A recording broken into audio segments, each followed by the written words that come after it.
The morning air was sharp, biting against Ethan Calloway's skin as he stepped onto the sidewalk in front of Golden Crust Bakery. He pulled his coat tighter around his frame and exhaled slowly, watching the thin mist of his breath dissipate into the cold. It was another morning like so many before, except today, the weight in his chest felt unbearable. The streets were still quiet at this hour, the only sounds coming from the occasional car passing by and the rhythmic clatter of a delivery truck unloading a few blocks down. The town had never been particularly lively in the early hours, but lately it felt emptier. Business had been slow, too slow, and Ethan wasn't sure how much longer he could keep the bakery afloat. He unlocked the front door and stepped inside, flipping the old-fashioned sign from closed to open. The warm scent of vanilla, cinnamon, and freshly baked bread filled the air, wrapping around him like an old memory. Once, that smell had meant pride, stability, purpose. Now, it was just a reminder of how close he was to losing everything. With a weary sigh, he ran a hand through his graying hair and turned toward the kitchen. He had 3 dozen croissants to bake before sunrise, along with a fresh batch of bagels and muffins. His hands worked on autopilot, kneading dough, setting timers, organizing trays. But even as he moved through the familiar motions, his mind kept circling back to the same thought. What happens when I can't do this anymore? The bills were piling up. The late notices were becoming more aggressive. If things didn't turn around soon, he'd have no choice but to close the doors for good. His hands stilled. No, I can't think like that. Not yet. Ethan shook himself from his thoughts and wiped his flour-dusted hands on his apron. Maybe a step outside would clear his head before the morning rush began, if it even came today. He pushed open the front door and took in a deep breath of the crisp morning air. And then he saw them. Huddled in the shadows of the narrow alleyway beside the bakery, pressed against the cold brick wall, were 4 children. His stomach twisted. They weren't playing. They weren't waiting for someone. They were hiding. The oldest, a girl, maybe 12, sat with her arms wrapped around the youngest, a small boy who couldn't have been older than 4. Beside them, another boy, probably around 10, sat hunched over, his knees drawn up to his chest. The last one, a little girl no more than 7, clung to the older girl's coat, her fingers gripping the worn fabric like it was the only thing keeping her safe. They were shivering. Their clothes were thin, too thin for the harsh morning cold. Their faces were pale, their hair matted, and their eyes, God, their eyes were dull with exhaustion. Ethan felt his pulse in his throat. He'd seen people struggling before. He knew what desperation looked like. But this was different. For a brief moment, a voice in his head whispered, "Walk away. You can't help them. You can't even help yourself." But he couldn't. His feet moved before he could stop them. "Hey!" His voice was soft, careful. The girl stiffened immediately, her arms tightening around the small boy in her lap. The others shrank back, their bodies tensing like cornered animals. Ethan lifted his hands, palms up. No sudden movements. No threats. "I'm not gonna hurt you," he said. Are you kids okay?" Silence. The girl's eyes, dark, sharp, guarded, locked onto his. She didn't answer, didn't move. Ethan swallowed. He didn't need to ask. It was written all over them. The hollow cheeks, the trembling hands, the way they clung to each other like they were the only thing keeping themselves together. His gaze flickered to the boy, Oliver, he would later learn, who kept stealing glances toward the bakery window. His hands were clenched into fists, but his fingers twitched. Ethan had seen that look before. It was hunger, a deep, aching hunger.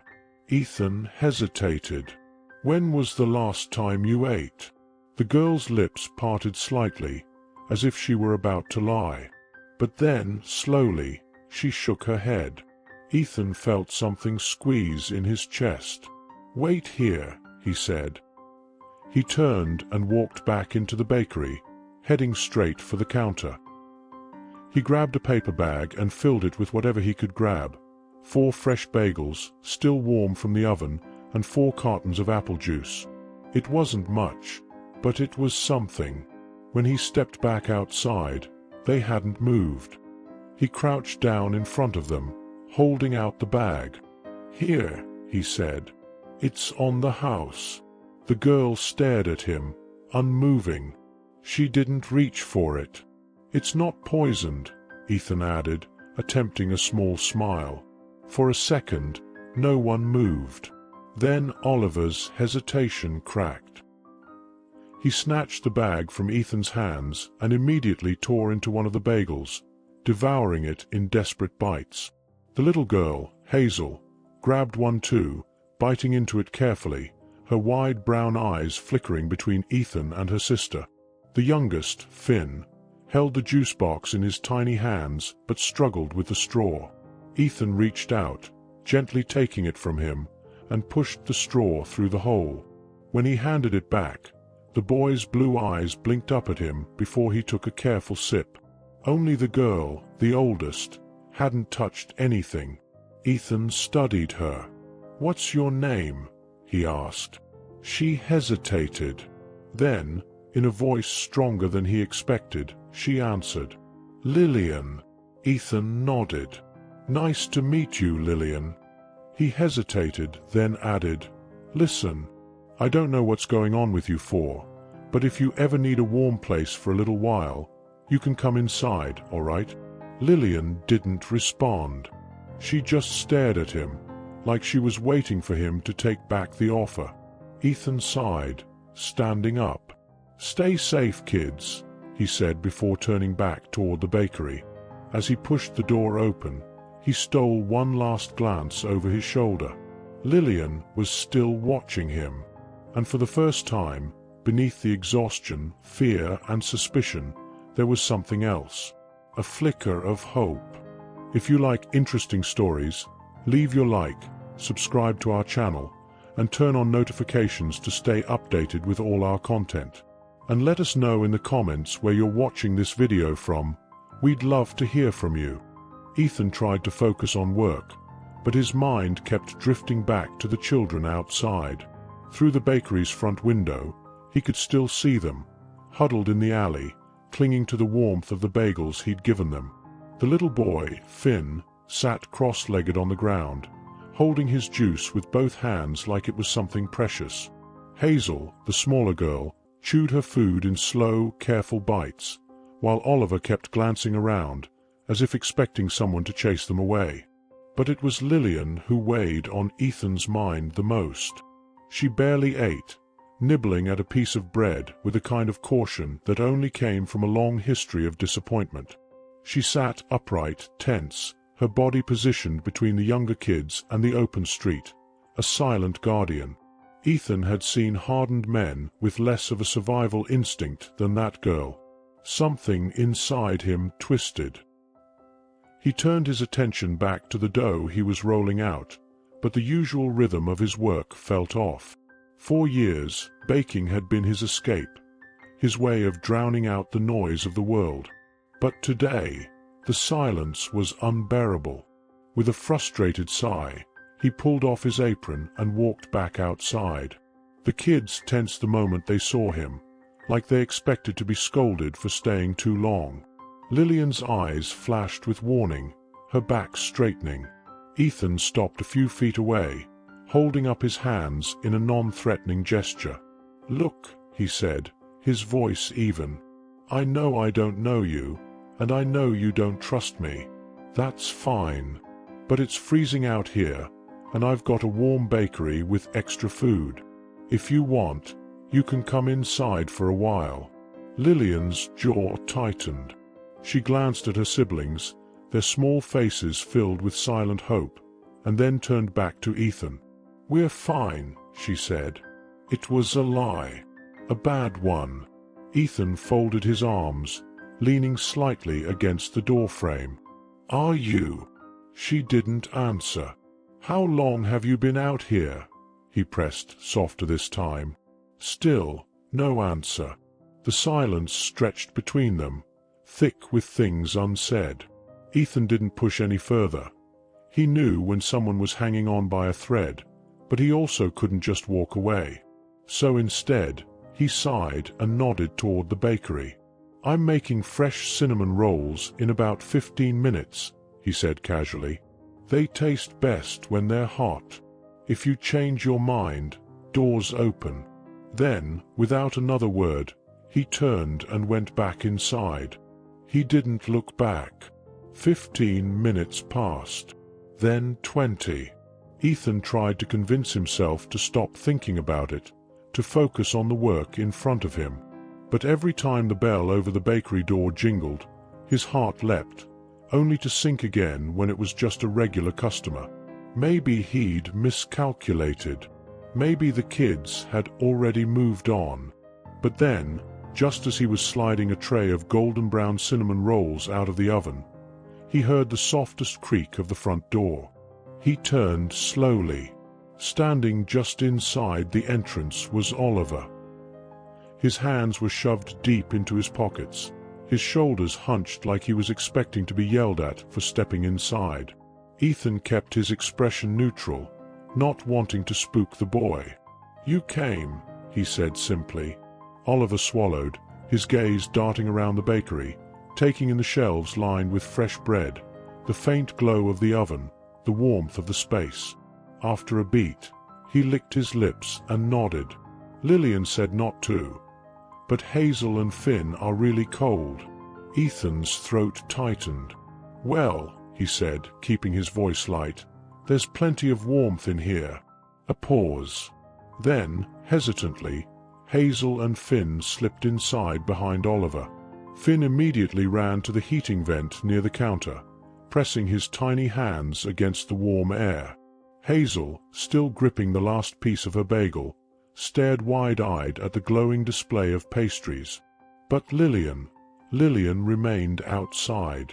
She stood in the doorway, 1 foot inside, 1 foot out. Her fingers curled into her sleeves as she looked at her siblings, torn between following them in and keeping them safe by staying away. Ethan met her gaze. I'm not gonna ask you to trust me, he said simply. But they're welcome here. And so are you. For a long moment, Lillian didn't move. Then, finally, she took a slow, reluctant step inside. She didn't relax, didn't smile. But she crossed the threshold, and that was something. Ethan took a quiet breath and turned toward the kitchen. I was just about to make some cocoa, he said over his shoulder. You guys want some? Hazel's eyes lit up. With marshmallows? Ethan chuckled. With extra marshmallows. For the first time, Finn smiled. Lillian said nothing, but Ethan didn't miss the way her shoulders lowered just a little. And for the first time in a long time, the bakery felt full again. As the kids warmed up with cocoa and took hesitant bites of the pastries Ethan placed in front of them, the story slowly began to unfold. Lillian didn't offer much, not at first, but the younger ones weren't as guarded. Hazel mentioned a house they used to live in. Oliver muttered something about an uncle who told them they couldn't stay. And Finn, in his innocent 4-year-old voice, whispered, Mom and Dad aren't coming back. Ethan's stomach clenched. He had suspected they were on their own, but hearing it confirmed, in that tiny, heartbroken voice, made something shift inside him. These kids weren't just struggling. They were abandoned. They had no one. Ethan looked at them, at Hazel's hopeful eyes, at Oliver's forced toughness, at Finn's small fingers gripping the warm mug of cocoa like it was his last lifeline. Then at Lillian, who still refused to take a real sip, watching everything like a hawk, like she was waiting for the moment it would all be ripped away. And that was the moment Ethan made a decision. A decision that would change everything. "You don't have to go back out there," he said, his voice firm but gentle. "I don't have much, but I have a place that's warm. I have food. And I have space." 4 pairs of eyes turned to him. "You can stay," he said. "At least until we figure something out. Together." The bakery fell silent. Lillian's breath hitched. Her lips parted, as if she wanted to refuse. But for the first time, she had nothing to say. Because for the first time in far too long, someone had offered them a way forward. And deep down, she wanted to believe it.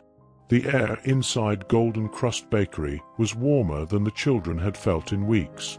The scent of fresh bread and cinnamon swirled around them, wrapping them in an unfamiliar comfort. But even as they sat at one of the small wooden tables, mugs of cocoa still steaming in front of them, they couldn't let their guards down completely. Lillian's fingers curled around her cup, but she didn't drink. She kept her eyes on Ethan, watching his every movement, waiting for the catch. Because there was always a catch. No one in this world gave something for free. Ethan, however, seemed unbothered by her silence. He moved around the bakery like it was second nature, refilling trays, wiping down the counter, pulling fresh loaves from the oven. Every now and then, he would glance over at them, not with suspicion, not with annoyance, but with something else. Something Lillian didn't know how to place. Finn, on the other hand, had no such reservations. The moment his tiny fingers wrapped around the warm cocoa mug, he took a sip and giggled. "It's so sweet," he announced, his little feet swinging beneath the chair. Ethan chuckled as he pulled up a seat across from them. "That's how it's supposed to be," he said. "Can't have cocoa without a little extra sugar, right?" Hazel nodded enthusiastically, her cheeks dusted with powdered sugar from the pastry she had been devouring. "This is really good," she mumbled through a mouthful. Oliver, who had been eating at a much more controlled pace, nudged her. "Don't talk with your mouth full," he muttered. Ethan watched them with quiet amusement before his gaze drifted back to Lillian. She was stiff, shoulders squared, her mug still untouched. "You don't like cocoa?" he asked casually. She hesitated. "I like it fine," she said, voice cautious. "Then why aren't you drinking?" The question was simple. Too simple. Lillian had spent weeks making sure she was the last one to eat, that her siblings had enough first, that she saved food, stretched it, planned for the moments when they wouldn't find anything. Hunger wasn't new to her, but being offered something without having to fight for it, that was. Ethan didn't push. He just leaned back in his chair, stretching his arms with a sigh.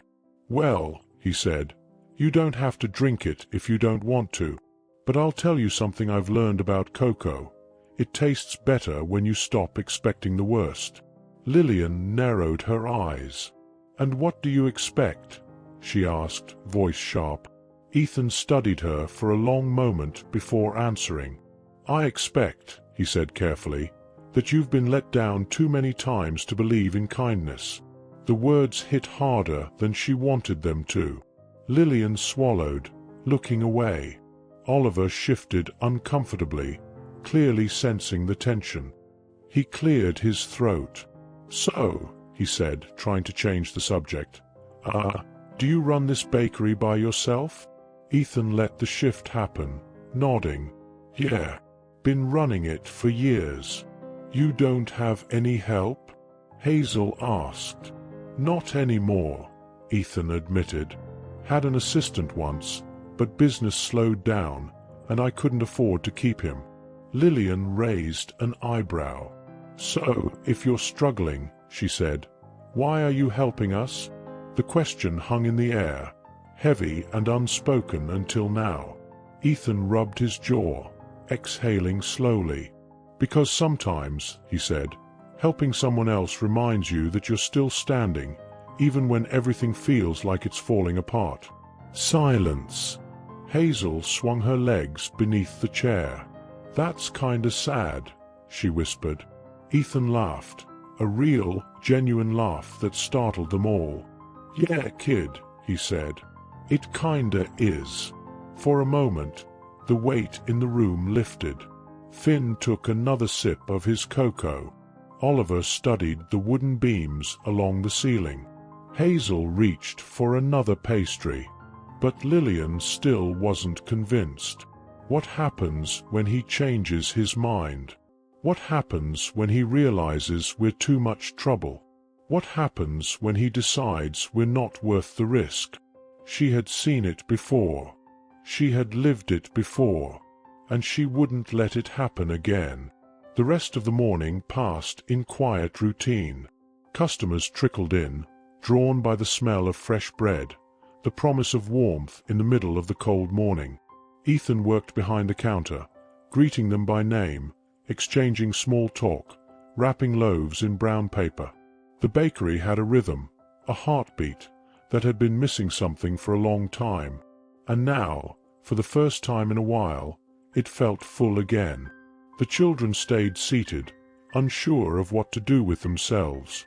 They were used to moving constantly, avoiding attention, staying one step ahead of danger. Being still felt strange. Then, about an hour in, Oliver spoke up. "Can we help?" Ethan looked up from where he was kneading dough. "Help?" Oliver nodded. "You said you don't have any employees anymore," he pointed out. "If we're gonna be here, we should help, right?" Ethan raised an eyebrow, glancing between them. Hazel perked up immediately, while Finn clapped his hands excitedly. Even Lillian looked mildly intrigued. "You know anything about baking?" Ethan asked. Oliver hesitated. "Not really," he admitted. "But we can learn." Ethan studied them for a moment, then sighed dramatically, dusting his hands off on his apron. "All right," he said. "Let's see what you've got." Oliver's face lit up, and Hazel nearly bounced out of her chair. Ethan pulled out a smaller apron for Hazel, tying it carefully around her waist, then handed Oliver a rolling pin. "You ever rolled dough before?" he asked. Oliver shook his head. "All right. First lesson, don't press too hard, or you'll ruin the texture." Hazel was assigned to placing pastries on trays, while Finn was given the incredibly important job of taste-testing crumbs, a responsibility he took very seriously. And then there was Lillian. She stood by the counter, arms crossed, watching carefully. "You sure you don't want in?" Ethan asked, tossing her a clean apron. Lillian caught it on reflex, but didn't put it on. "I'll watch," she said.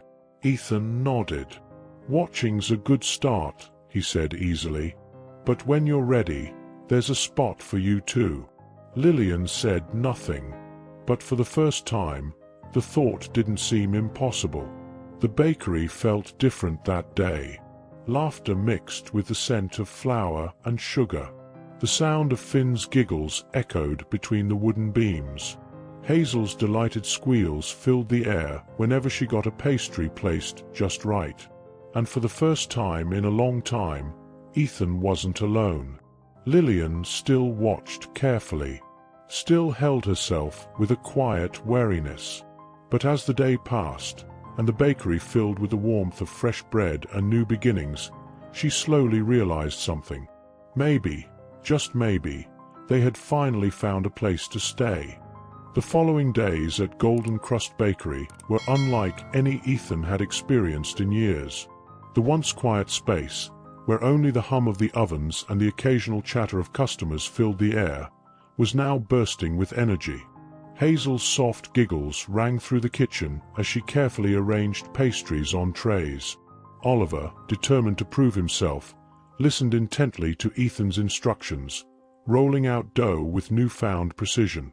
Finn, always eager to help, followed Ethan around like a shadow, ready to hand him a spoon, a napkin, or whatever small task he could manage with his tiny hands. And then there was Lillian. She still held herself apart, always watching, always waiting. She hadn't yet fully accepted this place as safe. But Ethan could feel the shift, small, hesitant steps toward believing in the warmth the bakery provided. Still, the bakery was not without its troubles. Ethan could no longer ignore the reality looming over him. Business had picked up slightly since the kids arrived, but it wasn't enough. The numbers weren't adding up. Late at night, after the bakery had closed and the children had curled up on the makeshift bedding in the back room, Ethan sat at the counter, bills spread out before him. Electricity, suppliers, rent, overdue notices. His fingers tightened around the paper. The bakery was weeks, maybe days, away from complete collapse. He ran a hand over his face, exhausted. He needed a miracle. Lillian had always been a light sleeper. Years of sleeping in unfamiliar places, always having to be ready to run, to hide, to fight, had wired her brain to wake at the faintest noise. Tonight was no different. She stirred, blinking as the dim glow of the bakery's front lights crept through the doorway of the small back room where she and her siblings now slept. Slowly, carefully, she sat up, pulling the worn blanket off her shoulders. That was when she saw him. Ethan sat alone at one of the tables, papers scattered in front of him, head resting in his hands. Something about the way his shoulders slumped, the deep creases in his forehead, the way he sighed into the silence, sent a strange, unfamiliar ache through Lillian's chest. She had seen that look before. It was the same way her mother used to sit at the kitchen table late at night, whispering to their father about bills, lost jobs, uncertainty. It was the look of someone desperately trying to hold everything together. Lillian hesitated, then silently slipped out of bed, padding across the bakery floor until she stood just a few feet away. "What's wrong?" Ethan startled, looking up in surprise. "Lillian, what are you doing awake?" She crossed her arms. "You're the one sitting here looking miserable in the middle of the night." Ethan sighed, rubbing the back of his neck. "Just thinking." Lillian glanced at the papers. Even from where she stood, she could see the bold red letters stamped on some of them. "You're in trouble, aren't you?" she asked. Ethan gave a small, humorless chuckle. "You don't miss much, do you?" Lillian's expression didn't change. She knew trouble when she saw it. "How bad is it?" she pressed. Ethan hesitated before finally exhaling, defeated. "Bad." Lillian's mind started working. Ethan had given them shelter, food, warmth, things she had spent weeks fighting for. And now, the place that had become their only refuge was at risk. She couldn't just watch it fall apart.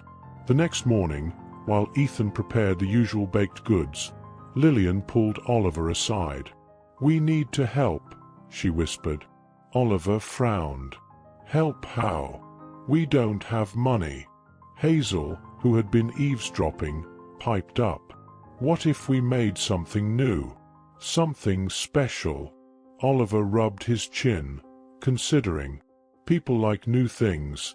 But what if it's bad?" "Then we try again," Lillian said firmly. Ethan had taught them that much already. For the next few days, whenever Ethan wasn't looking, the kids experimented. At night, after the bakery had closed, they tested dough, fillings, toppings. Their first attempt was too dry. The second was too bland. The third burned to a crisp. Frustration mounted. "Maybe this is stupid," Oliver muttered after their fourth failure. Lillian scowled. "We don't quit." Ethan's words echoed in her head.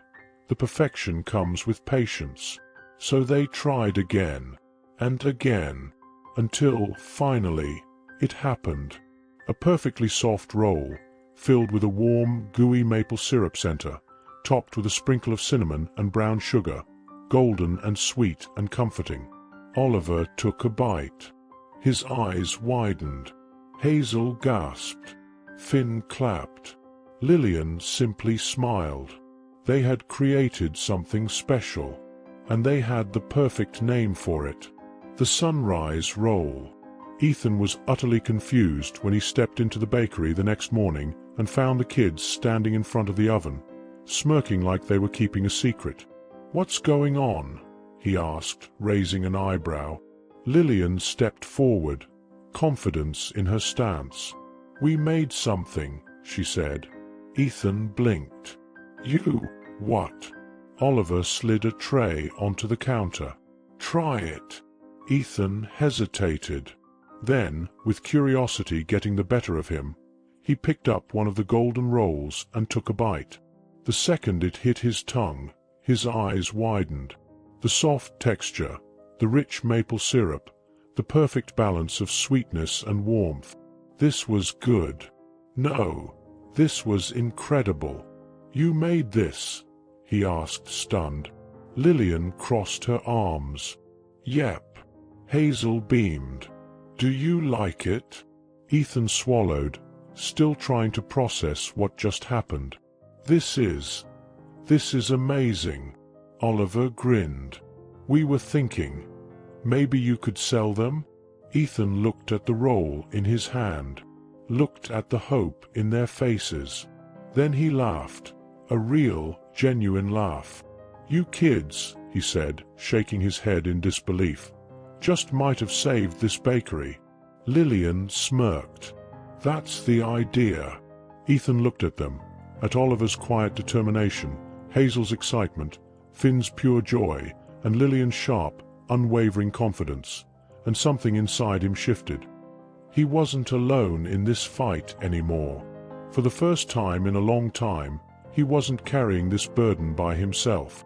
Maybe, just maybe, this crazy little family they had stumbled into had a chance after all.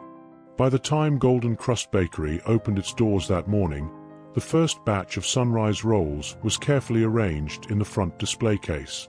Lillian had taken great care in how they were presented. She wanted them to stand out, to catch the eye, to make people curious. Hazel had suggested adding a tiny dusting of powdered sugar on top, just enough to make them look special, while Oliver made sure the glaze was applied perfectly, creating a glossy sheen that practically begged to be tasted. Even Ethan, still slightly skeptical, had to admit they looked good. The real test, however, came when the customers arrived. The morning rush started as usual. A few regulars, a couple of curious passers-by, nothing out of the ordinary. Ethan kept a close eye on the display case, watching to see if anyone would notice the new addition. And then, it happened. A woman in her mid-40s, wrapped in a thick winter coat, stopped in front of the glass case, her eyes scanning the pastries, until they landed on the Sunrise Roll. "What's this?" she asked. Ethan straightened. "It's a new recipe," he said, trying to sound casual. "We call it the Sunrise Roll." The woman tilted her head, intrigued. "What's in it?" "Soft, buttery dough, a maple syrup filling, a touch of cinnamon, and a brown sugar glaze," Ethan explained. A pause. Then, "I'll take 2, she said. Lillian, standing nearby, barely hid her smirk. Ethan quickly bagged the pastries, handing them over. He watched as the woman stepped outside, took one bite, and froze. For a split second, Ethan's stomach sank. What if she hates it? What if it's too sweet? What if we messed up? But then, to his relief, her eyes widened in surprise. She turned back toward the bakery window, grinning, and just like that, word spread. By noon, customers were specifically asking for the Sunrise Roll. Regulars who usually stuck to their usual coffee and bagel were tempted by the new addition. A couple of tourists passing through town overheard someone talking about it and decided to give it a try. By the end of the day, the entire batch was sold out. Hazel literally jumped for joy. Finn clapped his hands, giggling. Oliver fist-pumped the air. And Lillian? She simply looked at Ethan with a knowing glint in her eyes. "I told you," she said. Ethan chuckled, shaking his head. Yeah, you told me." He didn't say it out loud, but deep down, he felt something he hadn't felt in years. Hope. For a few days, it seemed like Golden Crust Bakery had finally turned a corner. The sunrise roll had become a local favorite, drawing in more customers than they'd seen in months. Ethan found himself waking up earlier and working later, trying to keep up with the demand. The exhaustion was real, but for the first time, it felt worth it. Then, one morning, something changed. Lillian was the first to notice.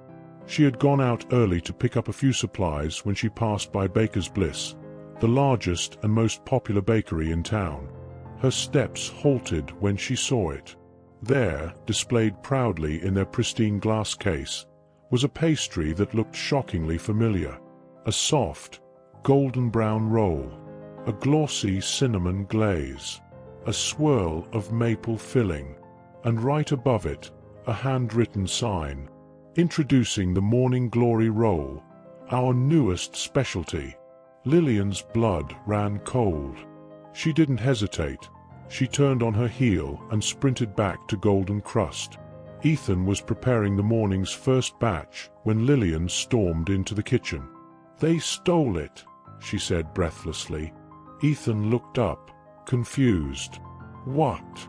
"Baker's Bliss," she said, her voice tight with anger. "They copied our sunrise roll. Same filling, same glaze. They even gave it a stupid name."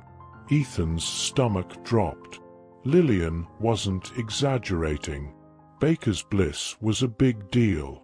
They had been around for years, with high-end customers, the best ingredients, and enough money to crush any small competition. And now, they had just stolen their one shot at survival. Oliver, who had just walked in, frowned. "They can't do that, can they?" Ethan exhaled slowly, running a hand over his face. "They can," he admitted. "You can't copyright a recipe. Anyone can make something similar." Hazel's face fell. But we made it first." "Doesn't matter," Lillian muttered, arms crossed. "They have more money, more customers. They can sell it cheaper than we can, and people will go there instead." The words hung in the air, heavy and final. For the first time in days, that familiar fear crept back in. Would this be the moment where everything fell apart again? Would they lose before they had even truly begun? Ethan looked at the kids, their faces filled with worry, frustration, uncertainty. And then, suddenly, an idea sparked. Maybe they couldn't stop Baker's Bliss from selling their version. But maybe, just maybe, they could make sure customers still chose them instead. He turned to Lillian. "What do people love more than a good pastry?" She raised an eyebrow. "A free pastry?" Ethan smirked. "Not quite. People love feeling like they're part of something." Oliver frowned. "What does that mean?" Ethan's mind was racing now, the pieces falling into place. "What if," he said slowly, "we invite customers to make their own sunrise rolls? We teach them how to do it, let them roll the dough, add the filling, bake it themselves." Hazel's eyes lit up. "Like a baking day?" "Exactly," Ethan said. "We call it Sunrise Roll Day. We make it an experience. Something Baker's Bliss can't steal." The kids exchanged glances, then slowly smiled. Because this fight wasn't over. Not yet. Flyers were printed. Social media posts were made. Word spread fast. By the time Golden Crust Bakery opened the following Saturday, a line had formed outside the door. People were excited, curious, eager to be part of something special. Inside, Ethan and the kids prepared for the rush. Dough was ready to be rolled, fillings were prepped, trays were set out. And as the first group of customers stepped inside, Ethan knew. Baker's Bliss might have copied their recipe, but they could never copy the heart behind it. And that was something money couldn't buy. From the moment Ethan flipped the sign to open, customers flooded in, eager to participate in Sunrise Roll Day. Some were regulars who had been supporting Golden Crust Bakery for years, while others were new faces, drawn by the buzz surrounding the event. The air buzzed with excitement as people gathered around the counters, eager to roll their own dough, fill it with maple syrup, sprinkle the perfect amount of cinnamon and brown sugar. Ethan moved through the bakery like a conductor guiding an orchestra. He explained the steps, demonstrating how to knead the dough properly, how to avoid overfilling, how to roll it just right to create that perfect, soft swirl. The kids worked beside him, each playing their own role in keeping everything running smoothly. Oliver took charge of measuring ingredients, handing out bowls of flour and sugar. Hazel carefully arranged trays, ensuring each roll had just enough space to rise. Finn, too young to handle the baking itself, delighted in his self-proclaimed role as the official cinnamon sprinkler, giggling as he dusted the tops of pastries with a little too much enthusiasm. And Lillian watched everything with sharp, critical eyes. She wasn't one for excitement, wasn't the type to be swept up in a moment. She kept herself at a distance, arms crossed, analyzing everything, waiting for the moment when it would all go wrong. Because in her experience, nothing ever stayed good for long. But then something happened. A woman, probably in her late 50s, with kind eyes and silver-streaked hair, paused beside her, rolling pin in hand. "You must be the mastermind behind this," she said with a smile. Lillian blinked. "What?" "This event," the woman clarified. "I heard you kids came up with the idea. Smart thinking." Lillian wasn't used to compliments. She didn't know how to respond to them, so she just shrugged. "It was a team effort." The woman chuckled, rolling out her dough. "Still, not many kids your age think like that. You've got a good head on your shoulders."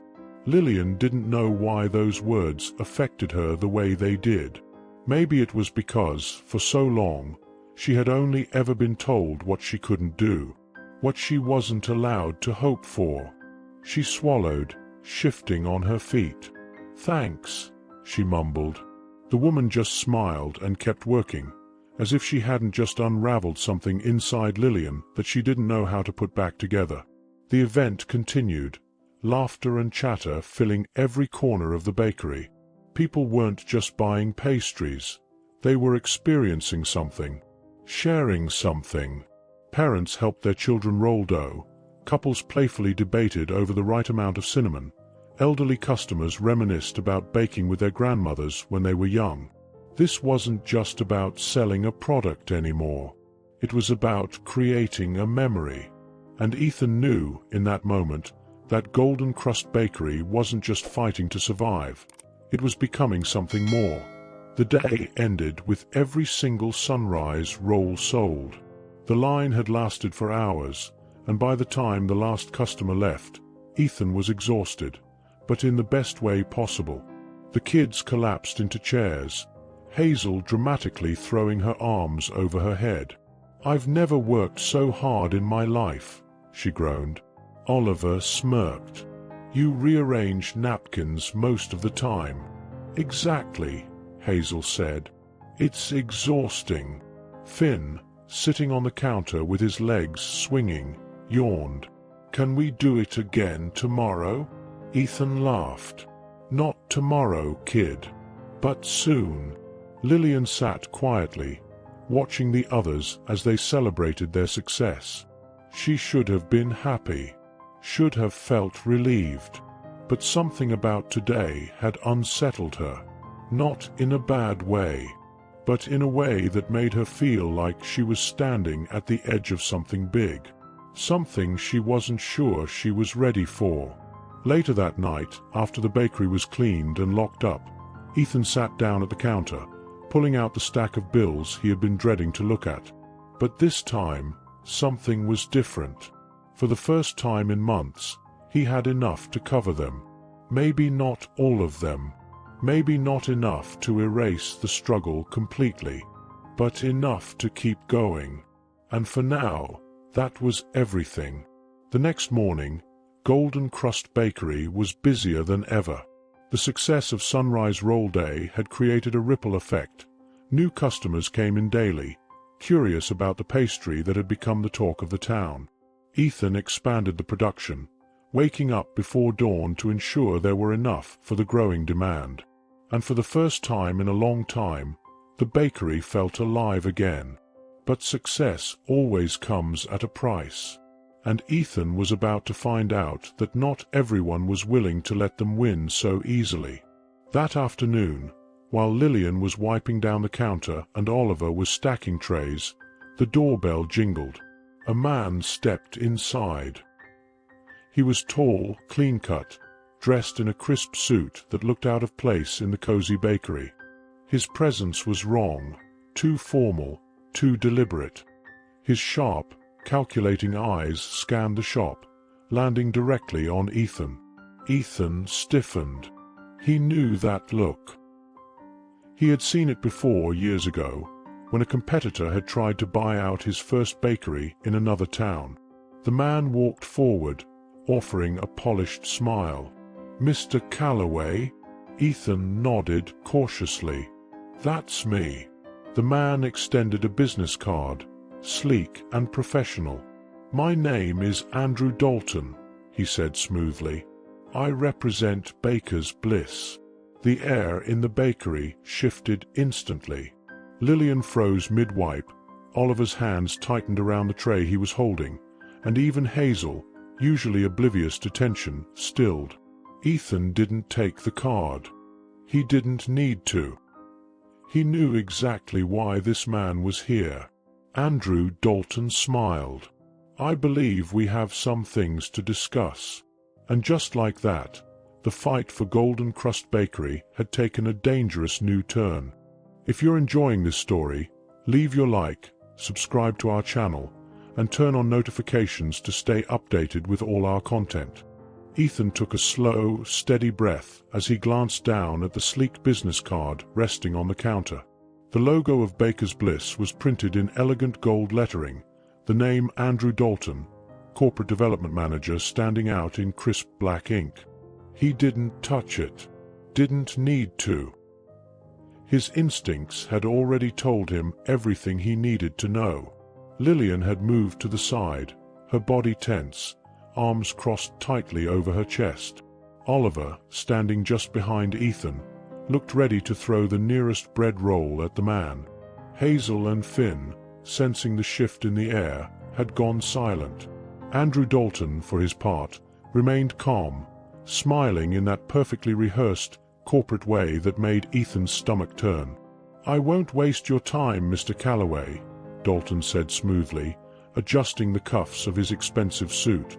"I'm here with an offer." Ethan exhaled through his nose, already hating where this was going. "I'm not interested."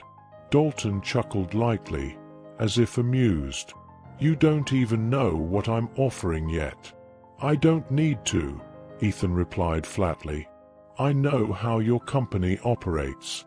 You see a small bakery doing well, you get nervous, and instead of competing fairly, you try to buy them out or crush them."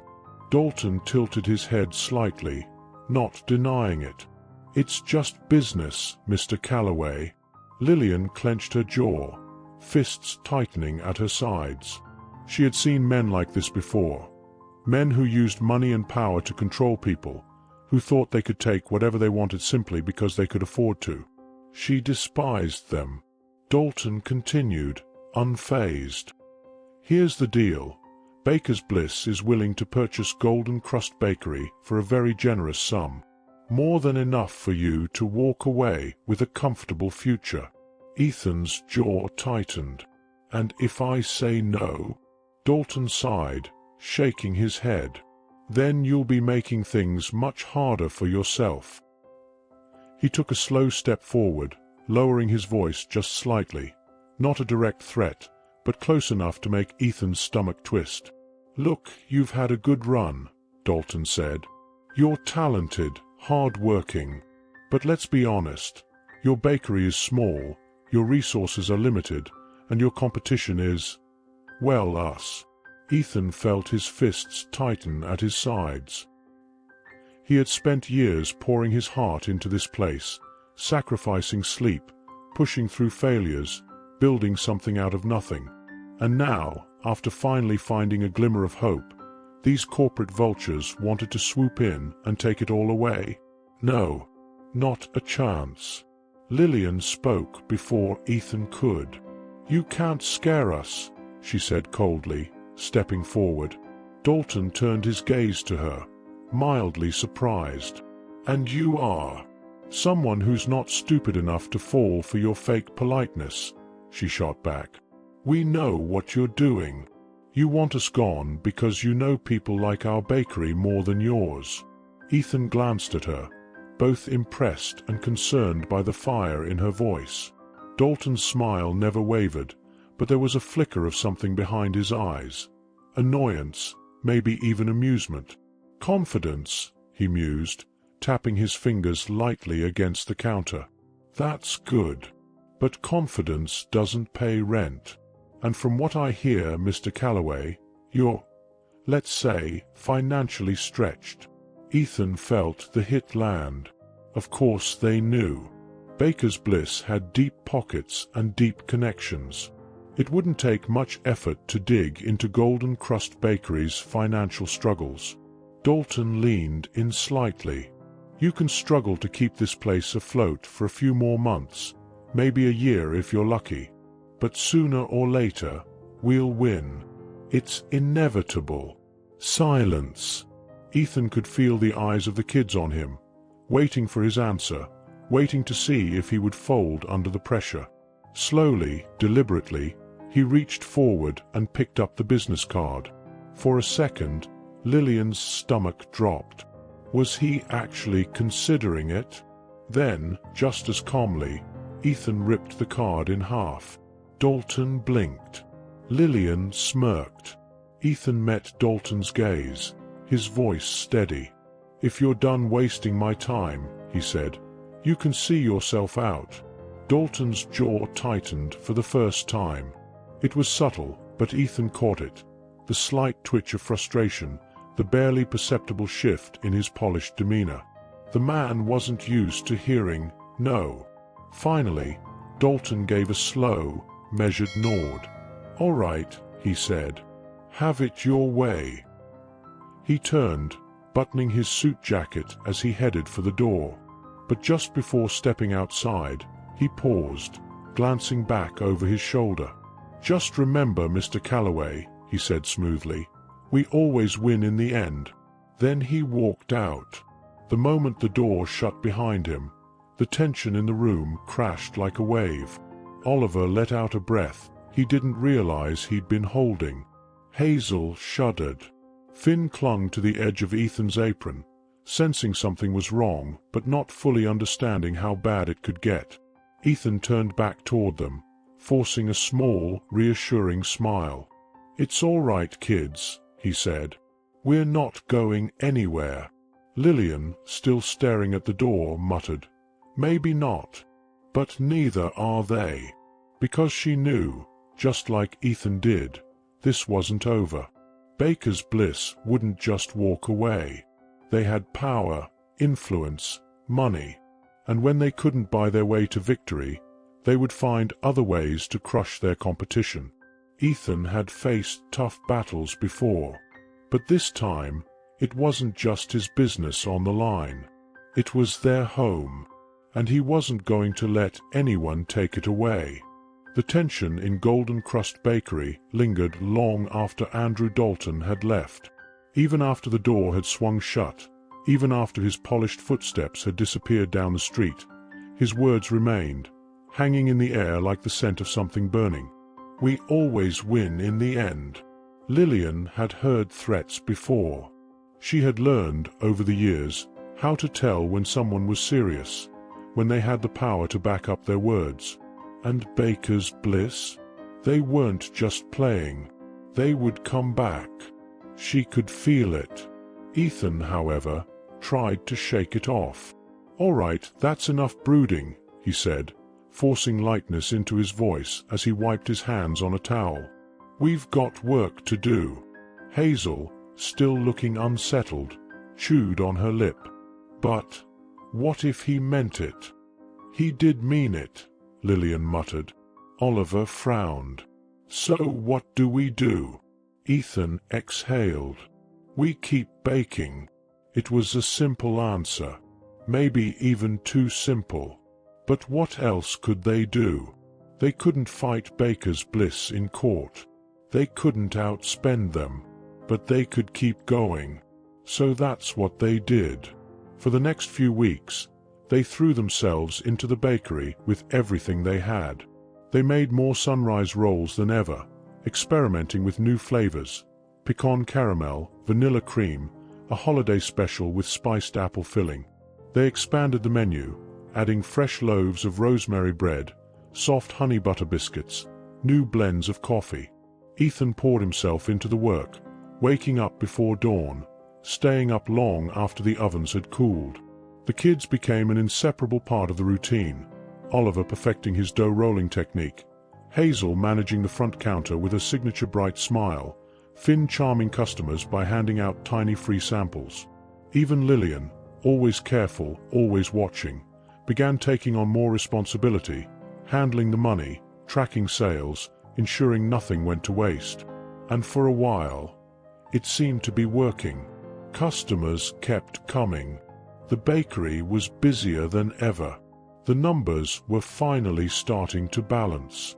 Ethan dared to hope that maybe, just maybe, they had outmaneuvered Baker's Bliss. Then, one morning, everything changed. It started with a smell. Burnt. Thick. Wrong. Ethan's eyes flew open. He had been asleep for maybe an hour, exhausted from the long night of prep. But the moment the scent hit his nose, adrenaline kicked in. Something was burning. Heart pounding, he threw off his blanket and rushed downstairs. The bakery was dark, too dark. The warm glow from the ovens was missing. His stomach twisted. He knew this kind of darkness. It wasn't just a power outage. Something was wrong. As he stepped behind the counter, his foot hit something wet. His breath caught. Oil. A thick puddle of oil spilled across the floor, leading straight toward the ovens. The air was thick with smoke, curling from the edges of the metal. And then, a spark. Ethan barely had time to react before flames erupted, licking at the edges of the oven door, climbing up the side of the counter. Panic slammed into him. No, no, no, no. His body moved before his mind could catch up. He grabbed the nearest fire extinguisher, yanked the pin, and sprayed, white clouds of foam bursting into the growing flames.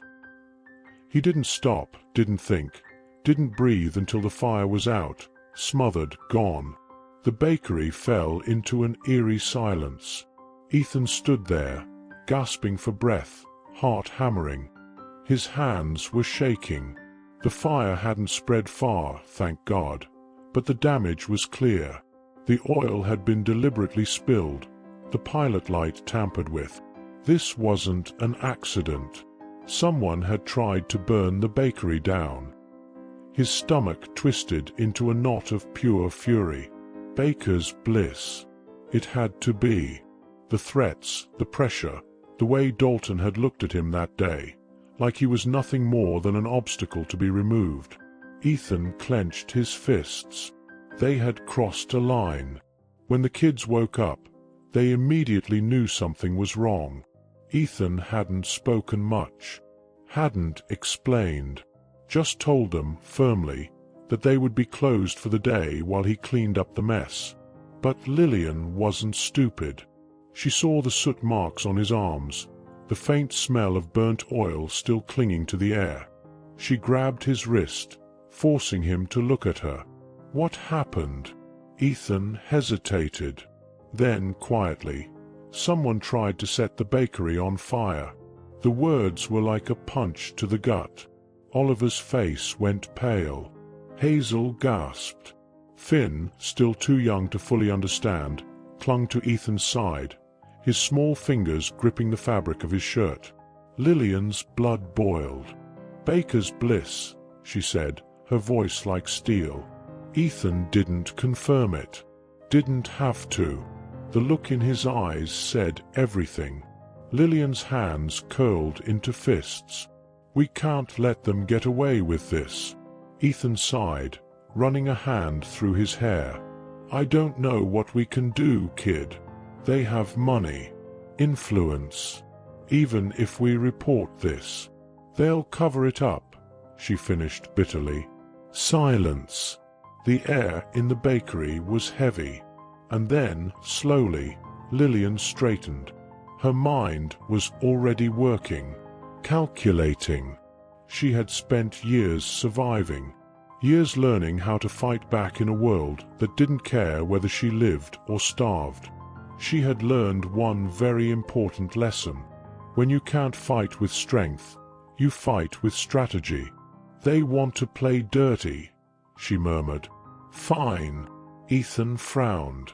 "Lillian, we'll beat them another way," she cut in. "We won't fight on their terms.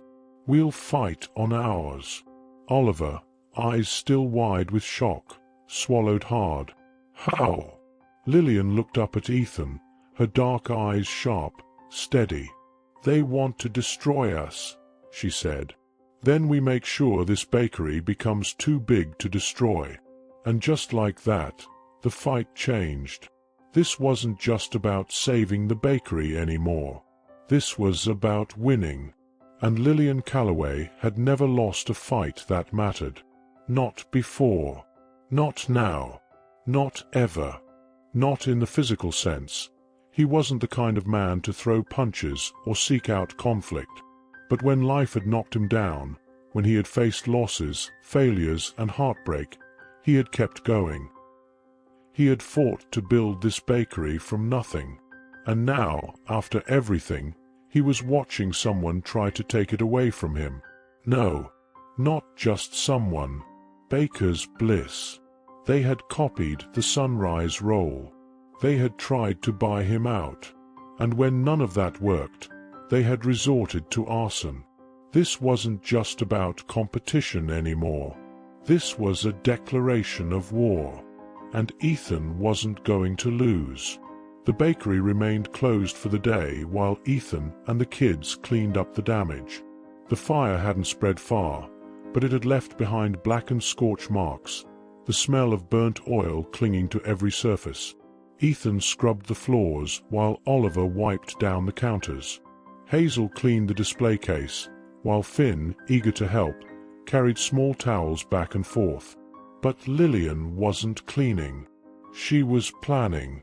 She sat at the counter, a notebook open in front of her, pencil tapping against the paper as she mapped out their next move.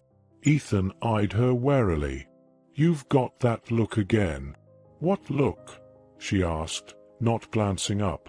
"The one that means you're about to do something reckless." She smirked. "It's not reckless. It's strategy." Ethan sighed, setting down his rag. "All right. Let's hear it." Lillian finally looked up, her expression serious. "We can't just play defense. If we want to survive, we need to go on the offensive." Ethan frowned. "What does that mean exactly?" "It means we make Golden Crust Bakery impossible to ignore," she said. "They tried to wipe us out because they thought no one would care if we disappeared. We need to make sure everyone cares." Ethan crossed his arms. "And how do you suggest we do that?" She leaned forward. "We go viral." Ethan blinked. Oliver, standing nearby, frowned. "Viral? Like on the internet?" "Yes," Lillian said. "Baker's Bliss is big in town, but we can make Golden Crust big everywhere. If people outside of this place know about us, if people online start talking about us, craving our pastries, Baker's Bliss won't be able to touch us." Hazel's eyes lit up. "Like a food trend?" "Exactly." Ethan rubbed his chin, considering. "And how do we go viral?" Lillian turned to Oliver. "You're good with the camera, right?" Oliver hesitated, then shrugged. "I mean, I mess around with phones and editing sometimes." "Good enough," Lillian said. "We're going to start filming videos. Short ones. We show how the sunrise roll is made. We make it look irresistible. We give people something to be excited about." Ethan raised an eyebrow.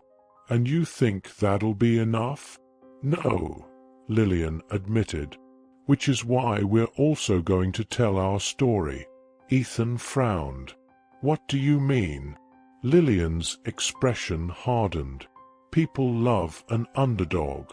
If they know what Baker's Bliss has done to us, if they see the difference between a corporate giant and a small family bakery trying to survive, they'll root for us." Ethan stiffened. "I don't want to play the victim." "We're not," Lillian said firmly. "We're fighting back. And we're going to make sure everyone sees it." Silence settled between them. Then Ethan exhaled, shaking his head with a small, tired chuckle. "You know," he muttered, "if I didn't know any better, I'd think you ran this place." Lillian smirked. "Then it's a good thing you know better." The plan moved fast. Oliver took charge of filming, using Ethan's old phone to capture shots of dough being kneaded, butter melting over hot pastries, thick maple syrup drizzling onto golden rolls. Hazel, with her natural enthusiasm, became the face of the bakery, her bright energy drawing people in. Lillian handled the storytelling. She recorded short clips, explaining what made their bakery different, why their pastries weren't just food but a labor of love. She didn't lie. She didn't exaggerate. She just told the truth. The videos were uploaded to every platform they could think of: Instagram, TikTok, Facebook. Lillian used every trick she had learned from watching influencers, from studying what made people pay attention. And it worked. At first, the views trickled in slowly. A few hundred here, a few thousand there. Then, one night, Oliver rushed into the bakery, his phone in hand, eyes wide with disbelief. "We did it," he gasped. "We, Lillian, look." Lillian grabbed the phone and froze. One of their videos, a simple clip of Ethan pulling a steaming tray of sunrise rolls from the oven, the glaze glistening in the light, had blown up. Over 1 million views. Comments flooded in. People asking where they were located. People saying they were planning road trips to try the rolls. People begging for a recipe. Ethan, standing over her shoulder, let out a low whistle. "Well," he muttered, "that's something." Lillian grinned. "Oh, it's more than something, duh." It was a game changer. The next morning, the bakery was packed. Not just with regulars. With strangers. People who had driven from neighboring towns. People who had seen the videos and wanted to taste the pastry for themselves. A group of teenagers live-streamed themselves taking the first bite, their delighted reactions spreading to thousands of viewers instantly. Ethan had to triple the usual batch of sunrise rolls, yet they still sold out before noon. This wasn't just a local bakery anymore. It was a phenomenon, and Baker's Bliss noticed. That afternoon, Ethan received an email. The subject line, "Final offer, Baker's Bliss acquisition." Attached was a contract, a blank check, allowing him to write in whatever number he wanted. They were scared, and that meant one thing. They were winning. Ethan didn't hesitate. He didn't even respond. He just deleted the email. Lillian, standing beside him, smirked. Guess they're feeling the pressure. Ethan exhaled. Good. Because this wasn't just about saving the bakery anymore. This was about proving that passion beats greed. That community beats corporations. That a small, struggling bakery, built on love and resilience, could stand up to giants and win. And they weren't backing down. Not now. Not ever. Not in all the years Ethan had been running it. The moment their videos took off, the customers flooded in, not just from town, but from all over. People were driving in from neighboring cities, some even making road trips, just to get their hands on a sunrise roll. It was surreal. Ethan barely had a second to breathe. From the moment the doors opened to the moment they closed, the bakery was packed. The scent of butter, cinnamon, and maple syrup filled the air, wrapping around every conversation, every shared laugh, every delighted gasp from customers taking that first bite. It wasn't just about the food anymore. It was about the story. People wanted to support the underdog, to see a small family business thrive despite impossible odds. Some brought gifts, handwritten notes, flowers for the counter, even small donations. One woman, a retired baker herself, hugged Ethan with tears in her eyes, saying, "What you're doing here? It's special. Don't ever let them take it from you." Ethan had to blink back his own emotions. They weren't just surviving anymore. They were winning. And that was when Baker's Bliss made their next move. The attack came subtly at first. A few bad reviews started popping up online, claims that Golden Crust was overrated, that the sunrise rolls were nothing special, that the long lines weren't worth the wait. Lillian spotted them immediately. "Fake accounts," she muttered, scrolling through them. "Most of these don't even have profile pictures. And look, 3 of them were made this week." Ethan sighed. "Baker's Bliss. Has to be," Oliver said. "They're trying to ruin our reputation." Ethan shook his head, exhaustion tugging at his bones. "We ignore it.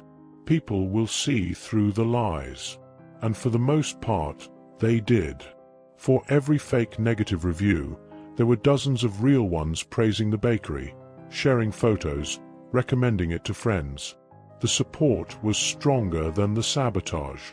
But Baker's Bliss wasn't done. 2 days later, Ethan woke up to an official letter. A legal notice. Lillian ripped it open before Ethan could even sit down. Her eyes darted over the words, her grip on the paper tightening with every line. "They're trying to sue us," she said, her voice dangerously quiet. Ethan's stomach sank. "For what?" "Trademark violation," Lillian spat. "They're claiming we stole their morning glory roll recipe. That we copied them." Oliver nearly choked. "Are you kidding me?" Hazel gasped. But we made it first." Ethan grabbed the letter, scanning the fine print. It was ridiculous. Pure intimidation tactics. A bogus claim, but one that could still drain them financially if it went to court. Finn, too young to understand the legal battle unfolding, tugged on Ethan's sleeve. "Does this mean we can't bake anymore?" Ethan looked down at him. This little boy who had already lost so much, who had finally started to believe that they had found a home. And something inside him hardened. "No," he said firmly. "We're not stopping." Lillian nodded sharply. "Good." Ethan turned to her. "But we are going to be smart about this." She frowned. "What do you mean?" "I mean," Ethan said, setting the letter aside, "we fight back." The next day, Lillian launched a counterattack. If Baker's Bliss wanted to play dirty, they were about to learn just how relentless a group of survivors could be. Oliver worked on a new video exposing everything: the timeline of events, how Golden Crust had released the Sunrise roll first, the suspiciously timed lawsuit. He layered in clips of Ethan working, Hazel smiling at customers, Finn's excited giggles as he sprinkled cinnamon over fresh dough. The message was clear: Baker's Bliss wasn't fighting fair. But we don't back down. Lillian posted it everywhere. The response was explosive. Comments flooded in. People were outraged. Customers, food bloggers, even journalists started calling out Baker's Bliss, demanding explanations. Hashtags trended. And then, the real blow landed. A former employee of Baker's Bliss, someone who had worked in their corporate office, anonymously leaked internal emails. Emails that proved what Golden Crust had suspected all along. Baker's Bliss had deliberately copied the Sunrise roll. They had been monitoring Ethan's business for weeks, waiting to strike. And when that hadn't worked, they had escalated. It was a scandal. Articles surfaced. News stations covered it. By the end of the week, Baker's Bliss was drowning in bad press. Their stock dropped. Their CEO released a statement full of empty apologies. And then, in one final desperate move, they sent another email. "We'd like to discuss a settlement." Ethan read it slowly, then turned to Lillian. "What do you think?" She smirked. "I think they're scared." Ethan exhaled, a slow smile forming. "Yeah," he said. "I think so too." For the first time in months, the weight in his chest lifted. They had fought. They had survived. And Golden Crust Bakery was still standing. No, more than that. They were thriving. Ethan looked around at his team, his family, and felt something he hadn't in a long time. Pride. Hope. Home. And as the bakery filled once again with the scent of cinnamon, butter, and victory, Ethan knew one thing for sure. This wasn't just a bakery. It was their future. And nothing, not even a corporate giant, was ever going to take it away again. And if you liked this story, you'll surely love the next one appearing on your screen. Don't forget to subscribe to our channel, leave your like, and turn on notifications. See you next time.